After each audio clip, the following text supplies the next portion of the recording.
covering Huntsville, Scottsboro, Fayetteville, putting the Valley first. You're watching WZDX News First at 9. We've been friends with them for about 30 years, and this is just hard on everybody.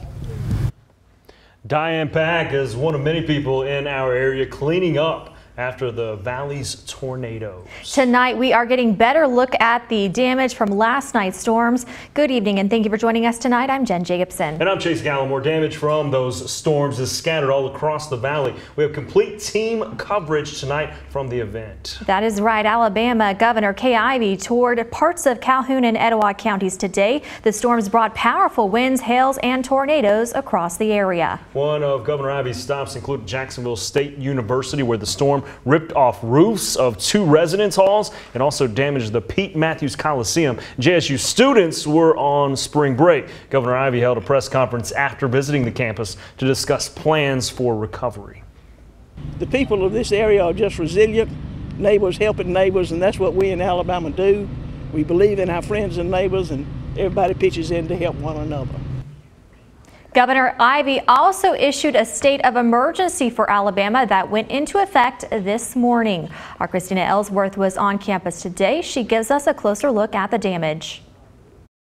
Storms ripped through Jacksonville Monday, leaving behind plenty of devastation. One of the hardest hit locations is Jacksonville State University. Fortunately, many students were on spring break and no injuries were reported in the area, but the destruction hit a lot of hearts. At West Point Baptist Church, it appears to be a total destruction, as crews were out helping people salvage what they can. There have been reports of looting, and Jacksonville police are enforcing a curfew. In the meantime, people are being asked to stay off the dangerous roads as much as they can, as extensive cleanup efforts are underway.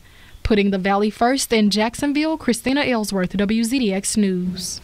The National Weather Service is working to classify the storms that hit our area. Now, so far, they have confirmed at least 6 tornadoes of varying strengths. Chief Meteorologist Maggie Denizio joins us now to give us a breakdown of those numbers. Maggie. Yeah, as Jen just mentioned, 6 tornadoes so far have been confirmed to have touched down in the Tennessee Valley yesterday afternoon and evening. Starting off with the storm that moved through Limestone County, the Elkmont-Ardmore area. This was rated as an EF2 tornado, a peak wind of 125 miles per hour. This was by far the longest storm that we had yesterday, path length of over 20 miles. It lasted close to 40 minutes on the ground yesterday afternoon. Our next tornado in Marshall County in the Horton area, another EF2, a peak wind of 112 miles per hour, a path length of 3.76 miles, duration 14 minutes. And in Madison County, Hazel Green, northern Madison County, an EF1 tornado, a peak wind of 105 miles per hour, path length at 3.77 miles, duration of 5 minutes. And in Massey and Morgan County, an EF1 rating, a peak wind of 100 miles per hour, a path length of over 10 miles, and a duration of 19 minutes. And then getting into Franklin County, Cedar Creek Lake, an EF1 tornado, peak wind of 100 miles per hour, just over a mile was the path length with a duration of 6 minutes. And then again in Franklin County, the Russellville tornado of rating of EF1, peak wind of 90 miles per hour, a path length of 2 miles, and a duration of 9 minutes. The National Weather Service will be conducting additional damage surveys tomorrow in Coleman, as well as Jackson County, and also up into Franklin County, Tennessee.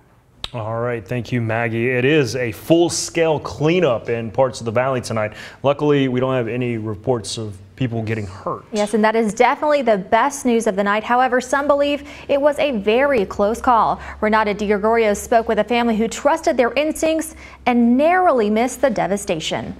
I'm going to take you over to Sheila Nave's house. She was very lucky. Her house is still standing. She was very surprised by this. It's one of the only times she's evacuated her family during a tornado warning.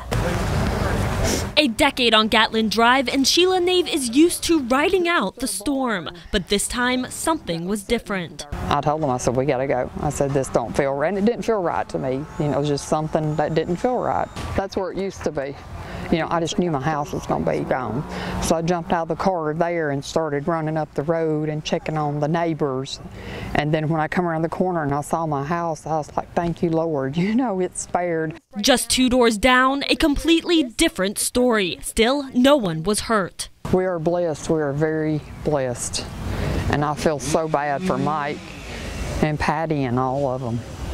But the community is doing great. They're coming out. You know, we have a really good community. We're all helping each other.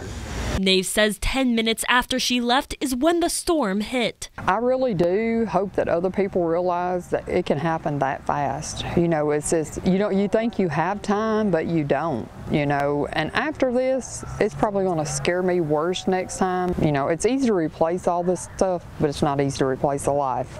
Putting the valley first in Ardmore, Renata DiGregorio, WZDX News. Definitely great advice. Thank you to Renata for that. Now, one family in Ardmore loses their newly remodeled home to an EF2 tornado. That home has been in the family for 23 years. They spent today packing up some of their belongings. They tell us although the house isn't salvageable, memories there will last forever. The family raced over to their neighbor's house just in time before the storm hit. They used to come down, go to the basement with us, and they did last night. And they had their son and his wife and 2 children. And so we all went to the basement, and it was over with, we thought. Once they walked outside after the storm, Eubanks says someone recognized the beautiful sunset. He says it gave them hope. That is great. But taking a look now out west in Russellville, we are seeing the area was hit hard as well. Our Mary Stackhouse was there today where buildings near the Walmart on Highway 43 were damaged. This is the portion of Highway 43 in Russellville that was hit by the storm. Pickup efforts have been underway for the businesses behind me that are damaged. It's been raining a little bit as that happens. I spoke with some men who were at Easy Lube when the storm hit. Found a big piece of steel on top of our... Monday afternoon, it was business as usual at Easy Lube in Russellville until the storm sirens began. The sky turned like an emerald green color. It was like the prettiest green color you've ever seen. And then we saw the rotation in the clouds, and that's when we all got downstairs. By downstairs, Brian Rogers means the cellar below where the cars are worked on. That's where he, his wife and kids, and other employees huddled when the storm touched down. It sounded just like a freight train. The building started shaking. We heard about 3 or 4 loud crashes, and then it was just over. Instantaneously, it was just gone. Everything was shaking, and it was pretty loud, and the pontoon boat actually smashed into the side of the building. It was pretty rough. It was pretty scary, honestly. We were all right, though. Yeah. But there was like people driving down the road still. Next door at Alabama Central Credit Union, the roof of the drive-thru was completely torn off. Just down the road, parts of the roof of Road Gear are missing. The Waffle House was also hit. The people that I talked to took action, they heeded the warnings and took cover, just the things you're supposed to do in case of a storm. Putting the valley first, Mary Stackhouse, WZDX News. Thank you, Mary, for that report. Some businesses in northern Madison County also took a beating. The frame of Ace Hardware in Hazel Green here is barely holding on. Pieces of the roof flew away across the street. Workers were out today cleaning up debris. Many trees in the area were uprooted. One resident tells us she was at work when all of this happened. We ran to the back and got in the clothes bins because we were all, worried and afraid. And then when it was over, we got out and came back, and it was just hail everywhere. It looked like it had snowed on the parking lot. Atkins says most of their cars had hail damage, but no injuries actually occurred. A similar picture in Lawrence County. Residents are now cleaning up tree limbs and debris the severe storms left behind. Our Rebecca Petit joins us in Moulton, in part of the town that saw the most damage. If you take a walk on East Street here in Moulton, you'll notice a lot of trees like this one, uprooted from the ground, narrowly missing houses. Unfortunately, the house behind me was not so lucky.